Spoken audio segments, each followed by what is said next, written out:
क्योंकि एक बीजेपी के जो प्रवक्ता हैं वो टीवी डिबेट पर बैठ करके ये कहते हैं कि मेरी 19वीं रैंक थी यूपीएससी में, 19वीं रैंक थी सन 2000 में। कितना बड़ा झूठ। लिस्ट भी निकाल निकाल करके पत्रकार देख रहे हैं। और उससे दुर्भाग्य की बात हमारी ये कि जो सामने ऑडियंस बैठी हुई है, वो बहुत गंभीर विषय, जो सामने ऑडियंस बैठी हुई है वो ताली बजा रहे हैं। अब डॉक्टर साहब इतनी शिद्दत से झूठ बोलते हैं ना कि भाई अंधभक्त पता नहीं विश्वास ही कर लेते हैं। उनका भी हौसला बढ़ गया है कि मैं जो भी कुछ बोलूंगा बैठ करके टीवी पे, टीवी डिबेट में। और आज तक चैनल की डिबेट में शायद बोल रहे थे वो कन्हैया कुमार जी के सामने और हार्दिक पटेल जी जो थे उनके सामने, आज तक की ही शायद, मुझे थोड़ा कंफर्म नहीं है कि आज तक की डिबेट है या किसी और चैनल की है। वैसे मैं थोड़ा सा श्योर हूं कि आज तक चैनल की वो डिबेट है। और जितने सारे लोग बैठे हुए उनके समर्थक, और ये देखो आप एंकर भी कुछ नहीं बोल रहे थे, एंकर काउंटर कर रहे थे सही बात करने वाले को। ये हार्दिक पटेल है, उनको काउंटर एंकर कर रहे थे। उनका काम होता है एंकरों का दोनों की बातों को सुनना, दोनों की बातों पे, गलत बात पे दोनों को बोलना। लेकिन नहीं, आप पूरी डिबेट देखना, एक ऐसा व्यक्ति बैठ करके झूठ बोलता है एक इतनी बड़ी पार्टी का राष्ट्रीय प्रवक्ता होकर के, तो ये देश हमारा किस उधर जाएगा। और उसके बाद जो गंभीर विषय है वो ये विषय है कि उसके बाद जो लोग ताली बजा रहे हैं, उनकी ये बात सुनकर के, प्रवक्ता की बात सुनकर के जो लोग ताली बजा रहे हैं, वो कितनी गंभीर बात है। तो इसका मतलब वो अंधकार में लेकर के जा रहे हैं डॉक्टर साहब उनको, और वो अंधकार में जा रहे हैं। 19वीं रैंक अपनी बता रहे हैं नेशनल टीवी पर बैठ करके। कोई मुकदमा नहीं, कुछ नहीं, कुछ भी नहीं। क्या वो रैंक जो ओपन से थी, जैसे हमारी ओपन से हमने खेला हुआ है, गोल्ड मेडल हमारा इंटरनेशनल में ओपन से, क्या ऐसे थी उनकी? लेकिन नहीं, वो ओपन से होती ही नहीं है। कितनी शिद्दत से वो झूठ बोल रहे हैं। और अंधभक्त अभी भी भक्ति में लीन है, ये देखिए आप, है ना। अब इन्हें कितना भी कुछ भी आप बोल लो, कुछ भी बोल लेना, लेकिन अब फिर भी ये मतलब यही बोलेंगे कि नहीं, ऐसा नहीं, ऐसा है, ऐसा नहीं, वैसा है, हमारे नेता ये नहीं, हमारे नेता वो नहीं। आपको भी पता है इतने जब आपने एक चीज देखी होगी, आपने देखा था एयर स्ट्राइक हुआ था, एयर स्ट्राइक किया था 2019 में, लोकसभा का चुनाव था। उसमें हमारे भाई जो थे क्या बोलते हैं, बहुत सारे हमारे जो शहीद हो गए थे, हमारे भाई, उससे पहले जो हमारे फौजी भाई थे वो शहीद हो गए थे। लेकिन फिर हमारी भारत सरकार ने, हमारे प्रधानमंत्री जी ने एयर स्ट्राइक करवाया था, पड़ोसी देश के लिए कराया था ना। तो 350 मौतें गिनवा रहे थे बैठ बैठ करके ये टीवी चैनलों पे अंधेरे में। ये अलग बात है कि अंधेरे में इन्हें दिख गई। जो पड़ोसी देश में जो स्ट्राइक हुआ था 2019 में, जिसमें हमारे बहुत सारे जवान उससे पहले शहीद हो गए थे, उसके बाद ये स्ट्राइक कराया गया था। तो 350 मौतें टीवी गिनवा रहा था, चैनल गिनवा रहा था, नेशनल मीडिया। ये अंधेरे में गिनी जा रही थी मौतें, ठीक। ये अलग बात है कि वो अंधेरा था, लेकिन वो गिन सकते थे। उनकी आंखें बहुत ज्यादा शार्प थी और उनकी जो चश्मे थे वो भी काफी पतले थे, उन्हें अच्छे से दिख रहा था। लेकिन 700 किसानों की जो मौत हुई, शहादत हुई, ठीक, उनको नहीं गिन पा रहे हैं। कह रहे हैं कि हमारे पास कोई रिकॉर्ड नहीं है, कुछ देने के लिए कुछ नहीं है, ठीक। तो अब हम ऐसे में क्या करेंगे? हम युवा हैं, हम क्या करेंगे? हम आवाज उठाएंगे। हम कभी भी गलत का साथ नहीं देंगे। हमारा ये काम है कि हमें यही करना है। तो जो एक तो इन्होंने जो ये बात बोली है, ये इनका लिस्ट में नाम क्यों नहीं आ रहा है? लिस्ट में भी तो नाम आना चाहिए। लिस्ट में इनका नाम कहीं भी नहीं है। जो व्यक्ति यूपीएससी का एग्जाम पास करता है वो इतना माइंड से स्ट्रांग हो जाता है, इतना स्ट्रांग हो जाता है कि वो किताबें पढ़ पढ़ के अपने आप को ऐसा कर लेता है कि एकदम परिपूर्ण आपको कह सकते हैं। इतनी पढ़ाई वो लोग करते हैं, ठीक। जिस व्यक्ति को पहले से ही बोलती थी ना मैं, एक कांग्रेस के प्रवक्ता थे हमारे गौरव वल्लभ जी, वो बैठ करके टीवी पे इनसे पूछ रहे थे ट्रिलियन में कितनी जीरो होती है, तो ये बता नहीं पाए थे, ठीक। अगर यूपीएससी का एग्जाम इन्होंने पास किया होता तो ये जरूर बता पाते, नहीं किया। लेकिन टीवी पे बैठ करके झूठ बोल रहे, और जो अंधभक्त है उनके लिए ताली बजा रहे। भाई हमारा देश है यो, इतने लोगों की शहादत हो गई, किसानों के लिए कोई आवाज नहीं। क्यों किसान के हक में कुछ नहीं? क्यों बेरोजगारी इतनी? क्यों उस बेटी का पेपर दे के आ रही थी, उसका वो हो गया, जो ये थी क्या बोलते हैं, दरोगा का एग्जाम देने के लिए गई थी, क्यों उसका बलात्कार हो गया? क्यों उसको इंसाफ नहीं मिला? क्यों इतनी बेटियों को इंसाफ नहीं मिला? क्यों सारे के सारे? देखिए, अगर कोई ठीक पैसे कमाने वाला है तो वो अपने बच्चों को प्राइवेट स्कूल में पढ़ाएगा, लेकिन जो नहीं है किसी की माँ घास छोलती है, किसी की माँ नलाई करती है, किसी की माँ आंगनवाड़ी में है, किसी की माँ चूड़ी बेचती है, तो वो कैसे पढ़ाएगी अपने बच्चों को? प्राइवेट स्कूल में नहीं पढ़ा सकती। तो उसका विकल्प हमारे लिए होना चाहिए, हमारे देश के लिए होना चाहिए। हमने भी 5 क्लास तक प्राइमरी स्कूल में, जो गांव का प्राइमरी स्कूल हो गया, पाठशाला जो होती है, प्राथमिक विद्यालय, उसमें मैंने 5 क्लास तक मैंने पढ़ाई करी।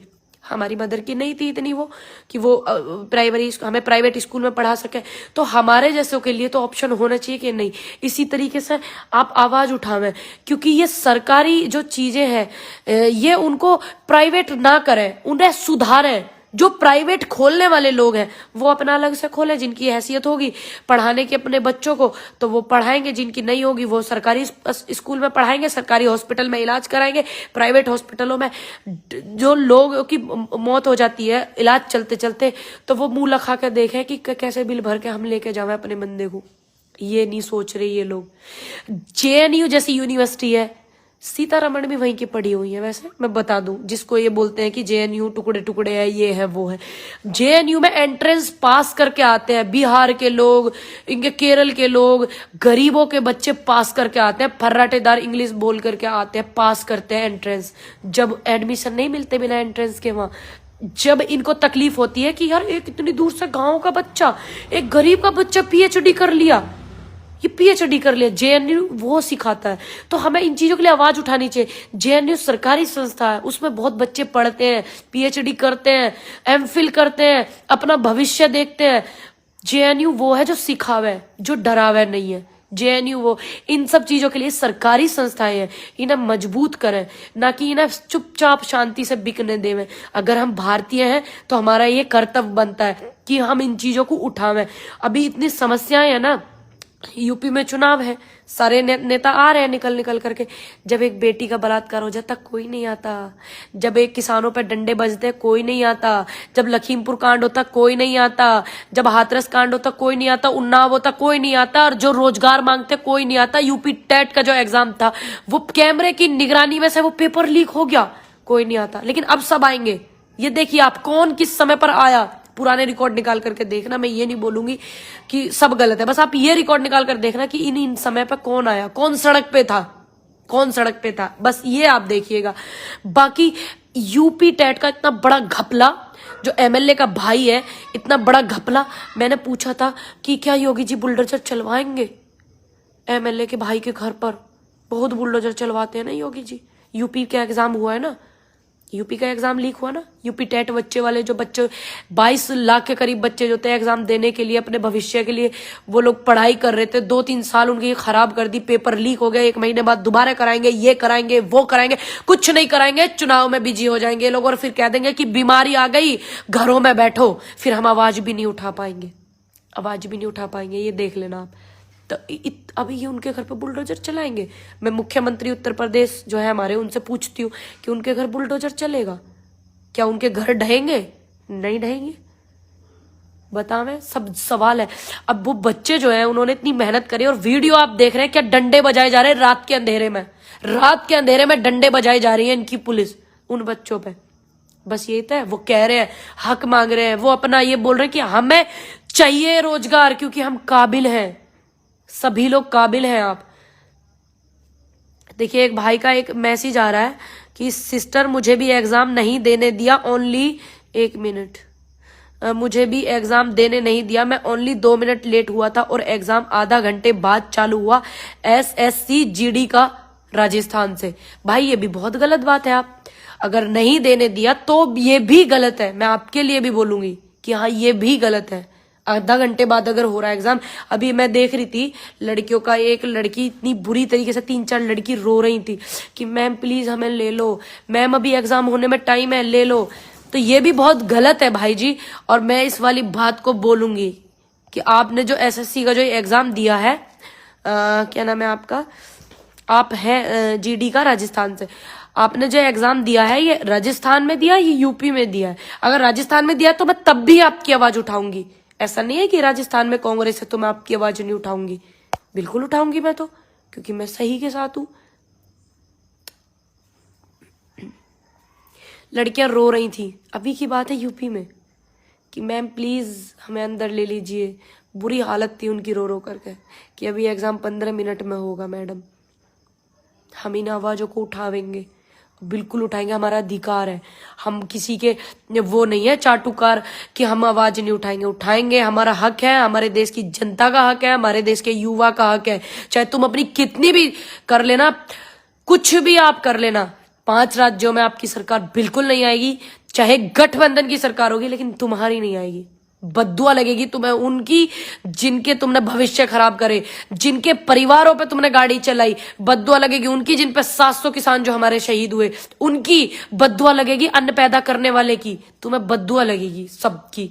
जितने भी ये लोग झूठ बोलते हैं बैठ करके, सिर्फ झूठ बोलते हैं, तो कितना ही झूठ बोल लो, तुम्हारा वो हाल होगा जो बहुत पहले जमाने में था, दो सीटें दिखती थी, तुम्हारा वो हाल होगा। तुमने पूरे देश की बद्दुआ ली, तुमने सभी की बद्दुआ ली। बाकी आप लोग बस एक रहे हुए, एकता में बहुत बड़ी ताकत है, उसको साबित करने की जरूरत नहीं है, क्योंकि किसान आंदोलन उसका प्रतीक है। किसान आंदोलन में सब एक रहे, सभी जाति, सभी धर्म, सभी एक थे, तो इसीलिए जीत हुई, बिल रद्द हुए। बाकी लड़ाई अभी और बाकी है, तब तक के लिए हाँ भाई जी, बेशक किसी की भी बात कर रहे हो आप, किसी की भी बात करो आप। एक भाई कमेंट कर रहा है कांग्रेस की बात कर, हाँ करूंगी मैं कांग्रेस की बात, क्योंकि मैं कांग्रेस पार्टी से जुड़ी हुई हूँ, करूंगी मैं बात। अगर कांग्रेस पार्टी गलत आपके साथ कर रही है तो मैं गलत को गलत बोलूंगी और मैं सही को सही बोलूंगी। कांग्रेस पार्टी वो है जो सबको संभाल करके रखती है। कांग्रेस पार्टी वो नहीं है जो बेचती है, कांग्रेस पार्टी वो नहीं है जो डंडे चलवाती है, कांग्रेस पार्टी वो नहीं है जो लठ बजवाती है, कांग्रेस पार्टी वो भी नहीं है जो लड़कियां रोती रहती हैं गेट पर अपने पेपर के लिए। कांग्रेस वो नहीं है, मुझे पता है। कांग्रेस विचारधारा है, कांग्रेस सोच है। गांधी जी, पटेल जी, सुभाष चंद्र बोस जी, उन सब की विचारधारा थी, वो थी कांग्रेस। आप हमें मत बताइए कि क्या थी कांग्रेस, घर में रजाई में बैठ करके मत बताइए, सड़क पे आइए, सड़क पे। जब कोई सड़क पे नहीं होता तो जब कांग्रेस सड़क पे होती है, आप रिकॉर्ड उठा करके देखना, सड़क पे आइए। और जब कोई सड़क पर नहीं होता तो किसान सड़क पर होता है, जब कोई सड़क पर नहीं होता तो उस समय आप थे, उस समय आप थे बॉर्डर पे भाई जी, जो आप मुझे कमेंट कर रहे हो, थे आप बॉर्डर पे उस समय जब बुरी हालत थी, इतने मोटे मोटे पैर सूज जाते थे लोगों के बॉर्डरों पे, किसानों के। तुम थे, मैं थी, हम थे, हमारी टीम थी, हमारा परिवार था, हमारा समाज था, हमारा उत्तर प्रदेश था। लेकिन मुझे नहीं लगता कि आप थे। बेशक आप उत्तर प्रदेश से आते हो, कहीं से भी आते हो, आप लोग रजाई में बैठ करके कमेंट कर करके सलाह देने वाले लोग हो। आप सच सच देखो। अब आपके जो ओएनजीसी के डॉक्टर साहब है, उनसे पूछना उनका क्लिनिक कहाँ है, उनसे पूछना कि 2000 में आपकी 19वीं रैंक कैसे थी यूपीएससी में, लिस्ट में आपका नाम क्यों नहीं आ रहा। कहीं ऐसा तो ना हो कि पंडित जवाहरलाल नेहरू जी ने उनका लिस्ट में से नाम ही गायब करवा दिया हो 2000 के टाइम में। हो सकता है, सभी बीजेपी भारतीय जनता पार्टी है और ऐसे ऐसे अंधभक्त बैठे हुए, तो कुछ भी हो सकता है। कहीं पंडित जवाहरलाल नेहरू जी ने उनका नाम तो नहीं निकलवा दिया पात्रा जी का, संबित जी का, लिस्ट में नाम भी नहीं आ रहा, डिग्री भी नहीं दिखा पा रहे। कुछ भी हो, महंगाई हो, जिम्मेदार नेहरू जी को ही कहेंगे। कहीं ऐसा ना हो लिस्ट में से नाम गायब हो गया पात्रा जी का और उसके जिम्मेदार नेहरू जी होंगे। तब तक के लिए अपना ध्यान रखिएगा, बाकी स्वस्थ रहिएगा। और ठंड बहुत ज्यादा भाई जी, अपने माता पिता को बचा करके रखिएगा, जिनकी मदद आप कर सके, गरीबों की मदद इस कदर करना कि आप मदद कर रहे हैं तो पड़ोसी को भी ना पता चले। ये नहीं कि आप भारतीय जनता पार्टी के नेताओं की तरह मदद कर रहे हैं। एक व्यक्ति हॉस्पिटल में है तो उसे एक खाने के लिए 2 केले देने के लिए 10 जने फोटो खिंचवा रहे हैं, मदद वो नहीं होनी चाहिए। और ये लोग कैसे कमेंट करते, मुझे समझ नहीं आता, इनका दीन ईमान कहाँ चला गया। लाठियां भांजी, इतनी सिर फोड़े, प्रचंड ठंड में वाटर कैनन छोड़े, कटीले तार लगाए, सड़कें खोदी, कीले गाड़ी, कारों से कुचला, और कहते हैं प्रधानमंत्री जी तपस्या में कमी रह गई, मुझे माफ कर दीजिए। इन बातों को याद रखेंगे सभी अन्नदाता। तब तक के लिए नमस्कार। आप अपना ध्यान रखना, अपना भी और अपनों का भी। आप आना ना भूलिएगा, राजेंद्र नागर फार्म हाउस निकट सीएनजी पंप, मुर्शिदपुर, ग्रेटर नोएडा, जिला गौतम बुद्ध नगर में। आप आइएगा जरूर। किसानों का सम्मेलन है, कार्यकर्ताओं का सम्मेलन है, और इसमें जो है ये किसानों के और ये बेरोजगार जो युवा है हमारे, उनके लिए आवाज भी उठेगी। जितने भी लोग मुझे कमेंट करते हैं, ये दिल्ली में धरना भी चल रहा है, उनके लिए भी मैं बोलूंगी। सच बात सबको कड़वी लगती है, बिल्कुल बिल्कुल सच बात कड़वी लगती है, लेकिन लगने दीजिए, कोई बात नहीं। ये लोग परिवारवाद पे इतनी बात करते हैं, इतनी बात करते हैं। अभी मैं देख रही थी, उसी डिबेट का हिस्सा था ये भी शब्द, किसी डिबेट में आ रहा था कि परिवारवाद कांग्रेस करती है, परिवारवाद कांग्रेस करती है। अरे राजनाथ जी का बेटा पंकज सिंह जो है वो बनते हैं, तो वो परिवारवाद नहीं है? बताइए है। और जो ये है आपके गृह मंत्री जी, उनके बेटे में क्या ऐसी काबिलियत थी, बीसीसीआई का चेयरमैन बने, गुल्ली डंडा खेलना ना आवे, कंचे खेलना ना आवे उन्हें, तो ये परिवारवाद नहीं है क्या? वो छोटे नेता है गृह मंत्री देश के? नहीं, हम सबके लिए अब बोलेंगे, जो हमारा दिल करेगा हम वो बोलेंगे, जो मन करेगा वो बोलेंगे, लेकिन बोलेंगे सारी चीजें वो जो सही होंगी।